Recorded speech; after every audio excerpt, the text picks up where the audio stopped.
छात्रों, आज हम लोग वर्ग 10 के पाठ कार्बन से हाइड्रोकार्बन के बारे में जानते हैं। हाइड्रोकार्बन हाइड्रोजन और कार्बन से बने हुए यौगिक होते हैं। ये इनको दो भागों में बांटा गया है, संतृप्त हाइड्रोकार्बन और असंतृप्त हाइड्रोकार्बन। देखिए, इनको बांटा गया है संतृप्त हाइड्रोकार्बन और असंतृप्त हाइड्रोकार्बन। संतृप्त हाइड्रोकार्बन के एक भाग होता है एल्केन, जबकि असंतृप्त हाइड्रोकार्बन के दो भाग होते हैं, एल्कीन और एल्काइन। तो इस प्रकार हाइड्रोकार्बन में ये तीन भाग हुए, कुल मिलाकर जो 10th क्लास में पढ़ना है। तो इसका सामान्य सूत्र होता है, मतलब एल्केन श्रेणी है, इसमें यौगिक का निर्माण होता है, विभिन्न यौगिक हैं। तो इनका सृजन के लिए, उनको बनाने के लिए सामान्य सूत्र दिया जाता है। वो क्या है?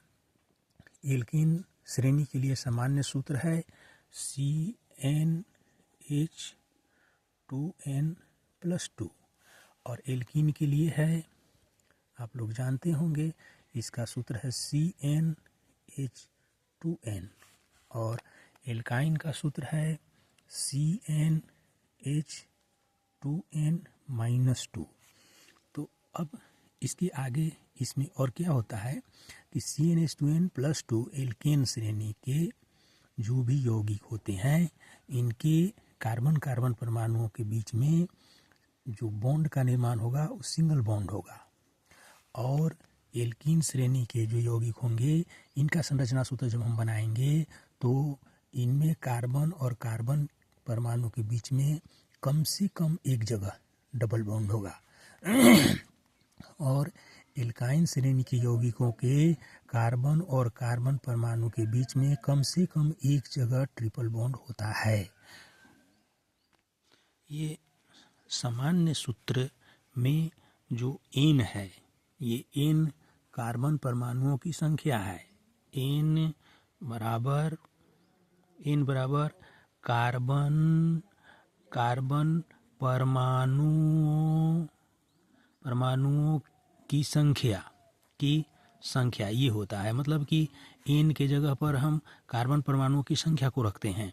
अब जैसे देखिए, इस श्रेणी में अगर हमको यौगिक का निर्माण करना है तो हम कार्बन के एक परमाणु अगर रखते हैं तो क्या प्राप्त होता है? देखिए, C1 होता है, अब H2 इंटू n है, मतलब 1 और +2। इसका मतलब क्या हुआ?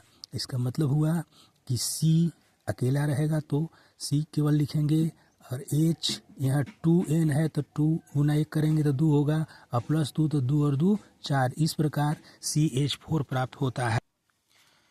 इस प्रकार संतृप्त हाइड्रोकार्बन एल्केन श्रेणी का ये पहला यौगिक प्राप्त होता है। इसका नाम है मीथेन। इसका नाम हम देते हैं मीथेन। यह है मीथेन हुआ। इसी प्रकार अगर कार्बन के परमाणु की संख्या 2 रखेंगे तो H इसको दुगुना करके और फिर 2 उसमें जोड़िएगा तो 6 हो जाएगा। ये हो जाएगा एथेन। ये एथेन हो गया। फिर प्रोपेन, तीसरा यौगिक जो प्राप्त होगा प्रोपेन, ये C3H8 होगा, C4H10 होगा ब्यूटेन।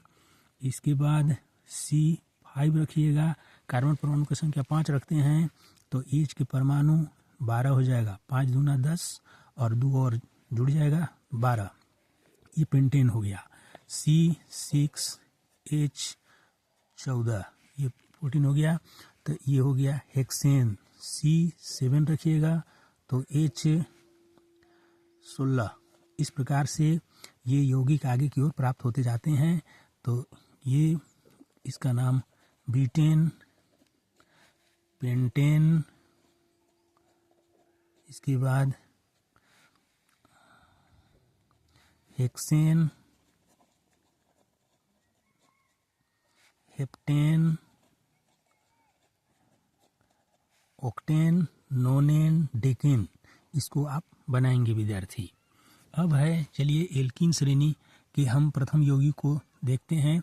तो एल्कीन श्रेणी का प्रथम यौगिक जो होता है वह होता है C2H4, क्योंकि यहाँ N के जगह पर 2 अगर हम रखते हैं तो H हो जाएगा 2 गुना 2 बराबर 2 दूनी के 4, तो C2H4 पहला यौगिक है। इसको हम नाम देते हैं एथीन। एल्कीन है तो एथीन। इसी प्रकार इसका दूसरा यौगिक होगा C3H6, अगला होगा C4H8, अगला होगा C5H10, फिर C6H12, C7H14 इत्यादि। नामकरण इसको आप करेंगे तो प्रोपेन उसमें था। सी कार्बन परमाणुओं की संख्या जब 3 थी तो एल्केन श्रेणी में प्रोपेन उसका नाम था, तो इसका हो जाएगा प्रोपीन। एल्कीन है तो प्रोपीन, ईन है तो ईन। तो यहाँ हो गया ब्यूटीन, या अगला हो जाएगा पेंटीन, फिर हेक्सीन, हेप्टीन। अब आगे आप बनाएंगे ओक्टीन, नोनीन, डेकीन इत्यादि। अब हम लोग अगला श्रेणी के देखते हैं, एल्काइन श्रेणी है। तो इस श्रेणी के पहला यौगिक कौन होगा, तो C2H2। यहाँ N के जगह पर 2 रखेंगे तो C2 हो गया, और फिर H2N है, तो अगर N की जगह पर 2 रखते हैं तो 2 दूनी 4 हो जाएगा, लेकिन 4 में से 2 को घटा देना है तो 2 बचेगा। इस प्रकार पहला यौगिक प्राप्त होगा। इसका नाम होगा एल्काइन है, आइन है तो एथाइन नाम होगा, एथाइन। और फिर C3, तो फिर H क्या हो जाएगा, दुगुना में से 2 कम कर दीजिए तो 3 दूना 6, 6 में से 2 कम हो जाएगा 4। C4 तो H, अगला यौगिक इस प्रकार C4H5, C4 8 में से 2 कम हो जाएगा, C4H6 की प्राप्ति होती है। फिर इसी प्रकार आगे C5H, दुगुना में से 2 कम हो जाएगा तो 10 में से 2 कम होगा तो 8। C6H, दुगुना में से 2 कम करेंगे तो 12 में से 2 कम हो जाएगा 10। C7H, उसमें दुगुना में से फिर 2 कम करेंगे तो 12। इस प्रकार हमें जो ये यौगिक प्राप्त होते हैं इनका नाम हो जाएगा प्रोपाइन, ब्यूटाइन, पेंटाइन,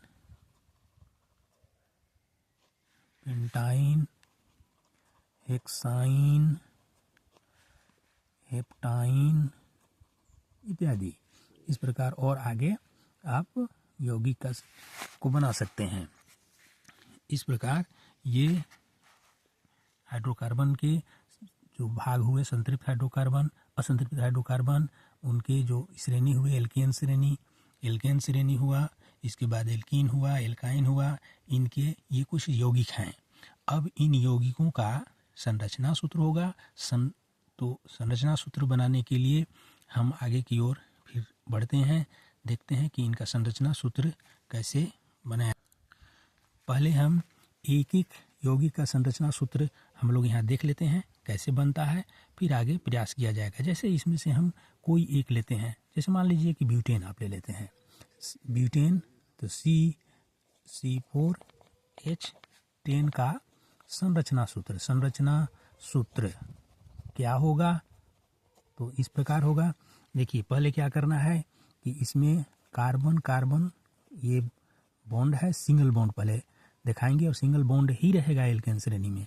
और इसके चूंकि कार्बन का 4 बॉन्ड होता है तो इसके चारों तरफ 4 बॉन्ड हो गया, इसका भी 4 बॉन्ड पूरा होना चाहिए। तो आगे पीछे एक बॉन्ड है, ऊपर नीचे एक बॉन्ड हो गया, 4 बॉन्ड पूरा हो गया। और इसका भी इस प्रकार से 4 बॉन्ड पूरा हो गया।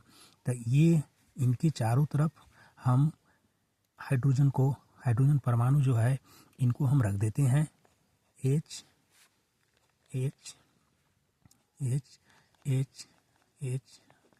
ये हाइड्रोजन है। हाइड्रोजन परमाणु इस प्रकार इसमें जुड़ते हैं। इसके बारे में इलेक्ट्रॉन बिंदु संरचना में भी हम लोग बात करेंगे, लेकिन अभी संरचना सूत्र इस प्रकार देखिए, ये C4H10 का संरचना सूत्र प्राप्त हो जाता है। अब जो है, अब हम एल्कीन श्रेणी के एक यौगिक का संरचना सूत्र प्राप्त करेंगे।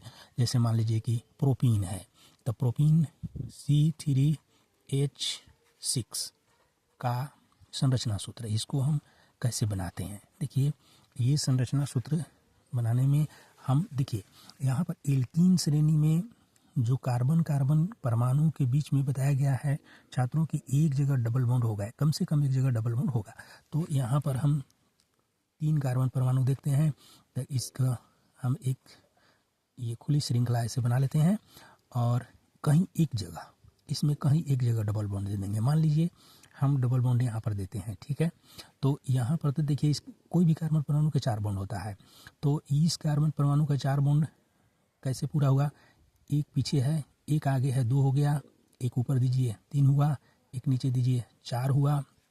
अब इस कार्बन परमाणु के लिए देखिए, इसके पीछे 2 बॉन्ड हो गया, एक बॉन्ड आगे हो गया, तो 2 3 बॉन्ड तो इसका है, एक बॉन्ड और चाहिए, तो कहीं भी दे दीजिए, नीचे या ऊपर।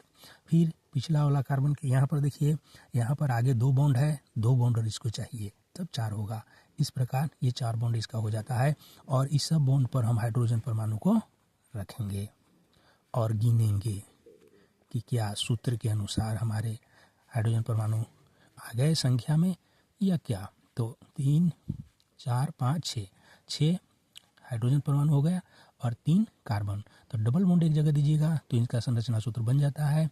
इस प्रकार ये जो हुआ प्रोपीन का संरचना सूत्र। इसी प्रकार और आगे आप बनाएंगे ब्यूटीन, पेंटीन, हेक्सीन, सब का ये कार्बन कार्बन का सिंगल बॉन्ड करके आगे आप ओपन श्रृंखला, खुली श्रृंखला बना लीजिएगा। एक जगह कहीं डबल बॉन्ड दे दीजिएगा और उसके बाद कार्बन के 4 बॉन्ड आप दे देंगे सब जगह, 4 4 पूरा कर देंगे और फिर हाइड्रोजन परमाणु रख देंगे, आपका संरचना सूत्र बन जाएगा। अब हम लोग देखते हैं एल्काइन श्रेणी कि कोई एक यौगिक का संरचना सूत्र। जैसे मान लीजिए हम लोग पेंटाइन को लेते हैं, तब पेंटाइन हो गया C5H8 ना का इसका संरचना सूत्र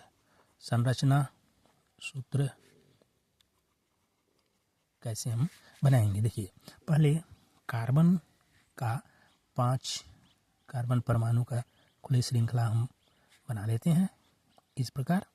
अब एक जगह कहीं भी हम लोग ट्रिपल बॉन्ड देंगे, कहीं भी एक जगह ट्रिपल बॉन्ड देंगे। मान लीजिए कि यहाँ पर हम ट्रिपल बॉन्ड देते हैं ऐसे, तो यहाँ पर ट्रिपल बॉन्ड दिया।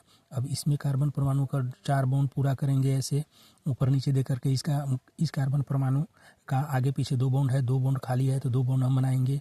इसमें देखिए ई कार्बन परमाणु का क्या होता है कि 3 बॉन्ड पीछे है, 1 बॉन्ड आगे है, तो ये 4 बॉन्ड ऑलरेडी इसका पूरा है। इस कार्बन परमाणु देखिए, इसमें 3 बॉन्ड आगे है और 1 बॉन्ड पीछे है, ऑलरेडी 4 बॉन्ड पूरा है। इसके लिए 4 बॉन्ड इस प्रकार देंगे और चारों हर जगह खाली जगह पर हाइड्रोजन ऐसे आपको हाइड्रोजन परमाणु का संकेत ऐसे भर देना है। हम पाते हैं कि 3 और 2 5 और 3 8 हाइड्रोजन परमाणु यहाँ पर बैठ जाता है। इस प्रकार इसका संरचना सूत्र एल्काइन श्रेणी के यौगिक जो है ये पेंटाइन, इसका संरचना सूत्र प्राप्त हो जाता है। तो इस प्रकार हम देखते हैं कि इनका संरचना सूत्र और इस प्रकार हम बना सकते हैं। तो इस अंक में अभी इतना ही। अगले अंक में फिर हम लोग इससे आगे की सीखेंगे। अगर वीडियो पसंद आया हो, ठीक लगा हो तो सब्सक्राइब करें, लाइक करें। धन्यवाद।